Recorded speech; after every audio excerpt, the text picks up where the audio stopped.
வண்டி போச்சுன்னா 50 ரூபா கொடு 30 ரூபா கொடுன்னு ரோட்ல வசூல் பண்றானா இல்லையா? இத்தனை ஆயிரம் டிவி வித்திருக்கான். இதுக்கான பில் என்ன, இதுக்கான டாக்ஸ் என்ன, வரவு என்ன, என்ன நடவடிக்கை ஜெயின்சன்ஸ் மேலயும் கிருஷ்ணா எலக்ட்ரானிக்ஸ் மேலயும் இந்த அரசாங்கம் எடுக்கிறது, மத்திய அரசு எடுக்கிறது.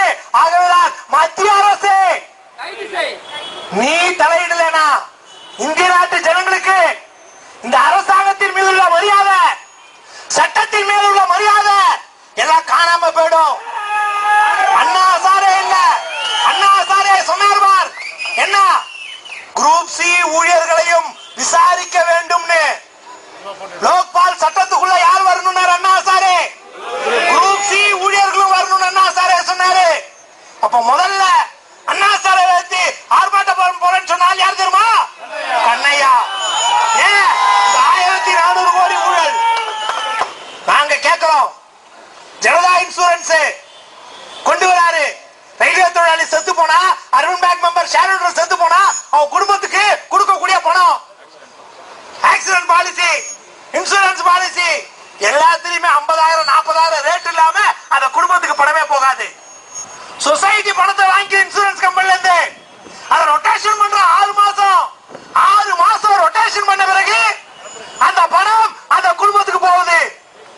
சரியா? இது செத்து போன தொழிலாளியுடைய குடும்பத்துல பேரம் பேசி அந்த பணத்தை பறிக்கிற இவனுங்க எதுக்கு சமம்? வாய்க்கு அரிசிய சமைச்சு சாப்பாடு சாப்பிடுறவனுக்கு சமம் தான் இது. வாய்க்கு அரிசிய சமைச்சு சாப்பாடு சாப்பிடுறதுக்கு சமம் செத்து போன தொழிலாளி பணத்தை கை வைக்கிறது. ஆகவேதான் சிபிஐ தலைவரின் கோரிக்கை வச்சிருக்கோம். இங்க இந்த போராட்டம் நடத்தும் போது நமக்கு தகவல் வந்தது, வெளியாட்கள் சில பேர் அனுப்பிச்சு வச்சிருக்காராம். அதனாலதான் தோழர்களை நீங்க கீழே உட்காருங்கன்னு சொன்னோம். வெளியாட்கள் சில பேர் உள்ள வந்திருக்காங்கன்னு சொன்னோம்தான் உட்காருங்க, ஆளை ஐடென்டிஃபை பண்ணோம். ஆகவே உட்காருங்க, எவன் எது பண்ணாலும் பிடிக்க முடியுங்கிறதுக்காக அப்புறம் ஆட்கள் அனுப்பிச்சோம். ஒரு பேனர் டிஆர்இ பேனர் ரயில்வே கிடையாது, எல்லா பேனரையும் கிழிக்கிறான். அத்தனை பேனர்லயும் கத்தி போடுறான். அடுத்து கூறா தொங்க விட்டுருக்கான் டிஆர்இ பேனரை, டிஆர்இ போஸ்டரை கிழிக்கிறான். கண்ணை யாரு பேர் சொன்னா போஸ்டர் விட்டாங்க தடுக்கிறான். நான் கேட்கிறேன், தமிழக முதல்வர் மதிப்பிற்குரிய ஜெயலலிதா அம்மையார் அவர்கள் கடந்த ஆட்சி காலத்துல வாயை திறந்தாங்கன்னா அவங்க வாயிலிருந்து ஒரு வார்த்தை தவறாம வரும், தீய சக்தி கருணாநிதி. இந்த வார்த்தை இல்லாம அவங்க எந்த கூட்டத்திலையும் பேசினது இல்ல. ஆனா இங்க கண்ணையான்னு பேரை சொன்னா அடிக்கிறான், போஸ்டரை கிழிக்கிறான், பேனரை கிழிக்கிறான், ஆட்களை விட்டு மிரட்டுறான். நாங்க கேட்கிறோம், தமிழ்நாடு குண்டர்களுடைய தீவா மாறுதா அல்லது கண்ணையா மட்டும் எதை செஞ்சாலும் தமிழக அரசோ மத்திய அரசோ கண்ணையா விஷயத்தை தலையிடாதா? இதான் நாங்க கேட்கிறோம். தீய சக்தின்னு தமிழக முதல்வர் குறிப்பிடும் பொழுது தாக்கப்படல, தைரியமா பேசினாங்க. அன்னைக்கு இருந்த அரசும் அதை பொறுத்து கொண்டதல்ல. அதே மாதிரிதான் இப்போ கண்ணையா பேர சொன்னா மட்டும் அடிக்கும் போது தாக்குவது என்ன நியாயம்? ஆகவேதான் அதை எதிர்த்து ஜனநாயகம், அந்த ஜனநாயக உரிமையை கொள்ளையடிப்பதை வெளியே தெரியக்கூடாது மறைக்கிறதுக்காக தான் இத்தனை வேலையும். ரயில்வே வேலைய கண்ணையா டிஆர் விஜய் ராஜினாமா பண்ணாரு. ஏன்? சிபிஐ கேஸ் தப்பிக்கிறதுக்காக. அட பாவி, சிபிஐ கேஸ் தப்பிக்கணும்னா ரயில்வே வேலையில இருந்து போயிட்டா முடியுமா? அப்ப லாட்டரி அதிபர் லாட்டரி கொள்ளை மார்ட்டின சிபிஐ பிடிச்சது எப்படி பிடிச்சது? அவர் என்ன அரசு ஊழியரா?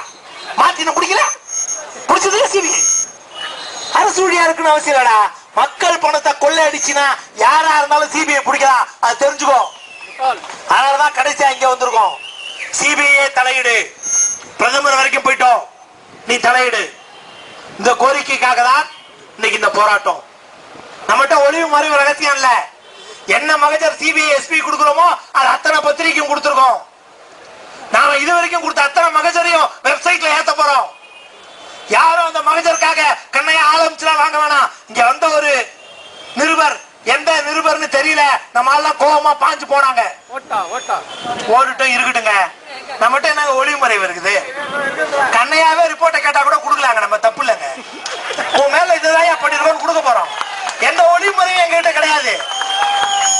நம்ம கிட்ட இருந்து ஏமாந்து நமக்கு தெரியாமலாம் எதையும் செய்ய வேணாம்.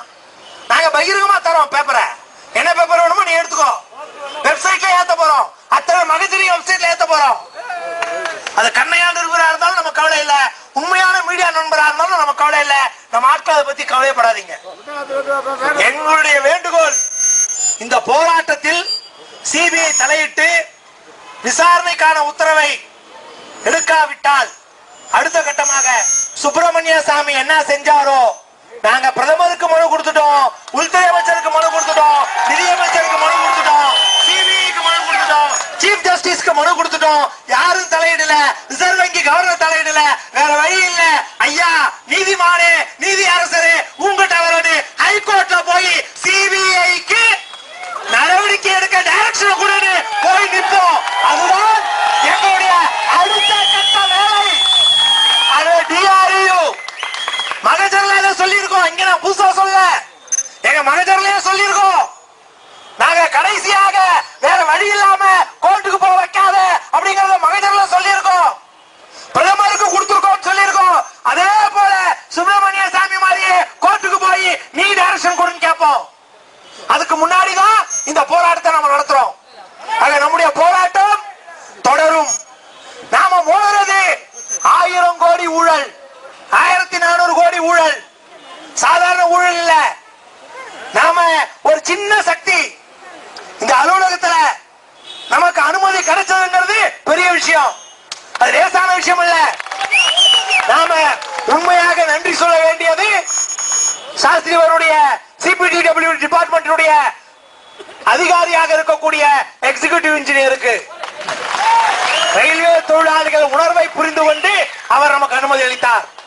அதே போல ஜாயின்ட் கமிஷனர் சென்னை சென்ட்ரல் திரு சேஷாத்ரி அவர்களுக்கு நான் நன்றியை தெரிவித்துக் கொள்கின்றேன்.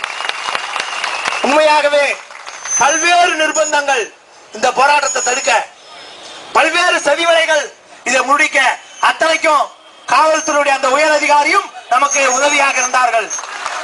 ஆக மீடியா நண்பர்கள், நாம எப்போ மீடியால பேசினாலும் அதை வரவிடாம பாக்குறதுக்கு கண்ணையா டைரக்டா அந்தந்த பிஆர்ஓ பாத்துருவாரு.